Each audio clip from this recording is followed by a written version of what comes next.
So he had done that for me and I wanted to do it for him. So for 4 months, no income. And I had decided that I was going to come back part-time. So I was on maternity leave. I wasn't generating any revenue at that point. So we had pre-planned, we had saved up to enable this. And then I went half-time in my company and whether I was working for, and went half-time into my business. And as I started figuring things out and understanding, I was able to replace that corporate income. And that's when I could take the leap. I created a safer leap. Some people don't have that option. Some people won't do anything unless they create more chaos in their life. So really it's looking at, this is not about being a victim of our business. It's not about being a victim of time or anything else. It's about looking at our numbers, taking conscious decision and understanding that sometimes there's consequence to that. And are we willing to adapt? And are we willing to trust ourselves to be able to step up because things are going to go wrong? Yeah. I think that's the biggest thing is trusting yourself. Yeah. There's a lesson. Thanks for finding it. How do you think you learned how to do that though? People don't trust themselves.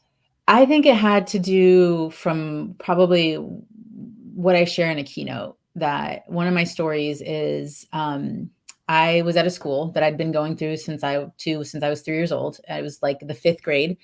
And I remember it was a sunny day outside and I could hear kids laughing, through the frosted windows. You could see kind of forms and outlines. And I was inside sitting in the bathroom, eating my lunch. Day in and day out, that's where I would go because I was teased, I was taunted, I was made fun of, I was unwanted, undesired, bullied.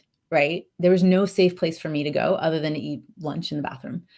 And there was one day where I remember I was sitting there and I was starting to take a bite of my sandwich and something hit me.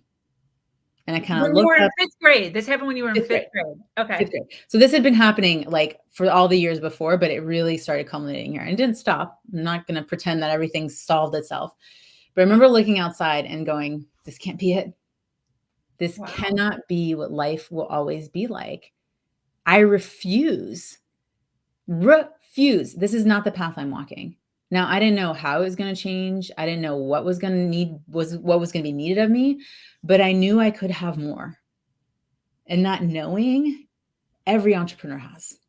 You wouldn't have done this, started out, if you didn't know there was more available for you. And I think that trust lies in that, is in reconnecting to that you can have more, whatever more looks like for every person, because it's different. But that trust, that faith, that's the light that we use in the darkest times. And we just take that step of faith. And it doesn't have to be completely blindsided. You've got light from within you. And the thing is all we need to do is look at all of the evidence that supports what we want to achieve versus all the evidence that shows us that we can't do it. Yeah, I agree with that for sure. I want you to touch more on that. But first,